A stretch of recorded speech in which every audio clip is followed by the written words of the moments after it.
जय श्री गणेश दशा माता की जय। आप सभी का दिन शुभ और मंगलमय हो। भगवान गणेश जी कृपा आप सभी पर सदैव बनी रहे। दशा माता की कथा सुनने के पहले गणेश जी की कथा को सुनते हैं। एक बार महादेव जी पार्वती सहित नर्मदा के तट पर गए। वहां एक सुंदर स्थान पर पार्वती जी ने महादेव जी के साथ चौपड़ खेलने की इच्छा व्यक्त की। तब शिवजी ने कहा, हमारी हार जीत का साक्षी कौन होगा? पार्वती ने तत्काल वहां की घास के तिनके बटोरकर एक पुतला बनाया और उसमें प्राण प्रतिष्ठा करके उससे कहा, बेटा, हम चौपड़ खेलना चाहते हैं, किंतु यहाँ हार जीत का साक्षी कोई नहीं है। अतः खेल के अंत में तुम हमारी हार जीत के साक्षी होकर बताना कि हम में से कौन जीता, कौन हारा। खेल आरंभ हुआ। दैवयोग से तीनों बार पार्वती जी ही जीती। जब अंत में बालक से हार जीत का निर्णय कराया गया तो उसने महादेव जी को विजय बताया। परिणामतः पार्वती जी ने क्रुद्ध होकर उसे एक पांव से लंगड़ा होने और वहां के कीचड़ में पड़ा रहकर दुख भोगने का शाप दे दिया। बालक ने विनम्रतापूर्वक कहा, माँ, मुझसे अज्ञानवश ऐसा हो गया है। मैंने किसी कुटिलता या द्वेष के कारण ऐसा नहीं किया। मुझे क्षमा करें तथा शाप से मुक्ति का उपाय बताएं। तब ममतारूपी माँ को उस पर दया आ गई और वे बोली, यहाँ नागकन्याएं गणेश पूजन करने आएंगी। उनके उपदेश से तुम गणेश व्रत करके मुझे प्राप्त करोगे। इतना कहकर वे कैलाश पर्वत चली गई। एक वर्ष बाद वहां श्रावण में नागकन्याएं गणेश पूजन के लिए आईं। नागकन्याओं ने गणेश व्रत करके उस बालक को भी व्रत की विधि बताई। तत्पश्चात बालक ने 12 दिन तक श्री गणेश जी का व्रत किया। तब गणेश जी ने उसे दर्शन देकर कहा, मैं तुम्हारे व्रत से प्रसन्न हूँ। मनोवांछित वर मांगो। बालक बोला, भगवन, मेरे पाँव में इतनी शक्ति दे दो कि मैं कैलाश पर्वत पर अपने माता पिता के पास पहुँच सकूं और वे मुझ पर प्रसन्न हो जाए। गणेश जी तथास्तु कहकर अंतर्धान हो गए। बालक भगवान शिव के चरणों में पहुंच गया। शिवजी ने उससे वहां तक पहुंचने के साधन के बारे में पूछा। तब बालक ने सारी कथा शिवजी को सुना दी। उधर उसी दिन से अप्रसन्न होकर पार्वती शिवजी से भी विमुख हो गई थी। तदुपरांत भगवान शंकर ने भी बालक की तरह 21 दिन पर्यंत श्रीगणेश का व्रत किया, जिसके प्रभाव से पार्वती के मन में स्वयं महादेव जी से मिलने की इच्छा जागृत हुई। वे शीघ्र ही कैलाश पर्वत पर आ पहुंची। वहां पहुंचकर पार्वती जी ने शिवजी से पूछा, भगवन, आपने ऐसा कौन सा उपाय किया जिसके फलस्वरूप मैं आपके पास भागी भागी आ गई हूं?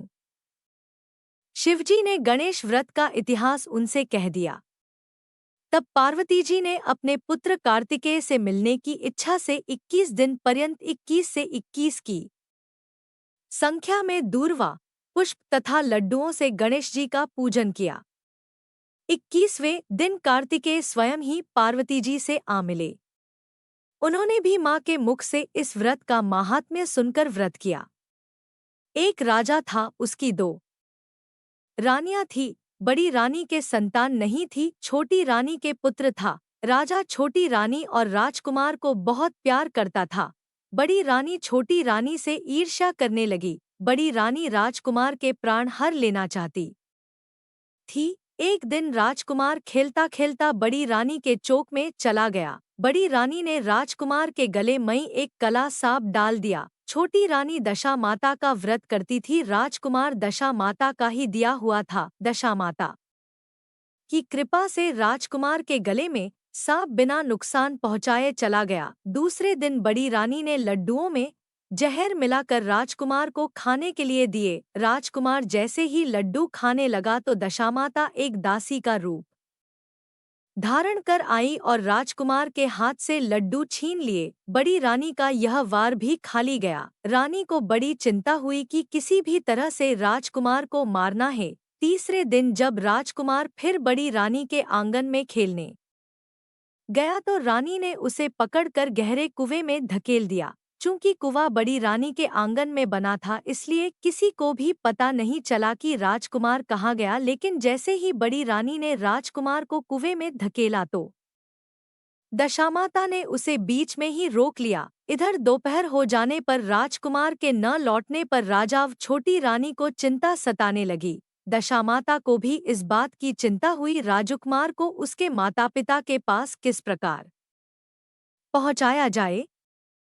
राजकुमार को तलाश करने वाले कर्मचारी निराश होकर बैठ गए। राजा व छोटी रानी पुत्र शोक में रोने लगे। तब दशामाता ने भिखारी का रूप धारण किया और राजकुमार को गले से लगाए राजद्वार पर पहुंची। वह राजकुमार कोडोट एक वस्त्र में छिपाए हुए भिक्षा मांगने लगी। सिपाहियों ने उसे दुत्कार कर कहा, तुझे भिक्षा के पड़ी है और यह राजकुमार खो गया है। सारे लोग दुहक और चिंता से व्याकुल हो रहे हैं। इस पर दशामाता बोली, भाइयों, पुण्य का प्रभाव बड़ा ही विचित्र होता है। यदि मुझे भिक्षा मिल जाए तो संभव है कि खोया हुआ राजकुमार तुम लोगों को मिल जाए। यह कहकर वह देहरी पर पैर रखने लगी। सिपाहियों ने उन्हें आगे बढ़ने से रोका। उसी समय दशामाता ने बालक का पैर वस्त्र से बहर कर दिया। सिपाहियों ने समझा कि कुंवर उसके हाथों में है, इसलिए उसे अंदर जाने दिया। दशामाता कुंवर को लिए हुए भीतर चली गई। उसने राजकुमार को चौक में छोड़ दिया और वापस चली गई।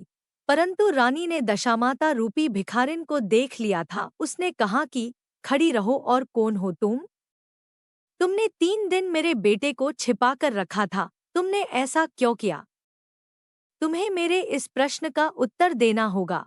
दशामाता उसी समय ठहर गई। उन्होंने बताया कि मैं तुम्हारे पुत्र की चोरी करने वाली नहीं हूँ, मैं तो तुम्हारी आराध्या देवी दशामाता हूँ।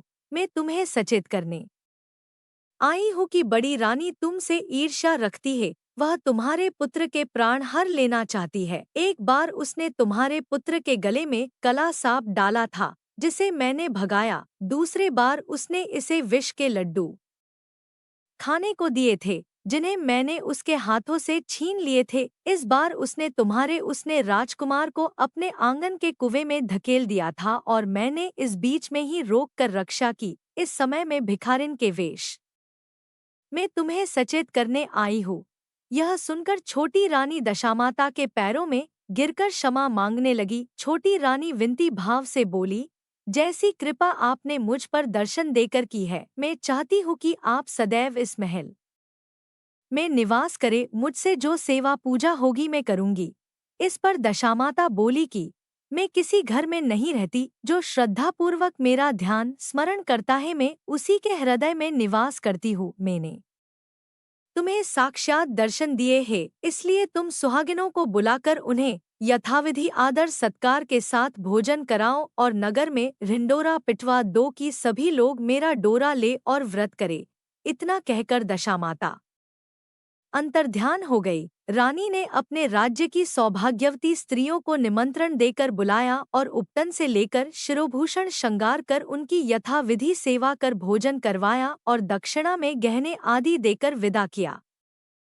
रानी ने अपने राज्य में ढिंडोरा पिटवा दिया कि अब से सब लोग दशामाता का डोरा लिया करे।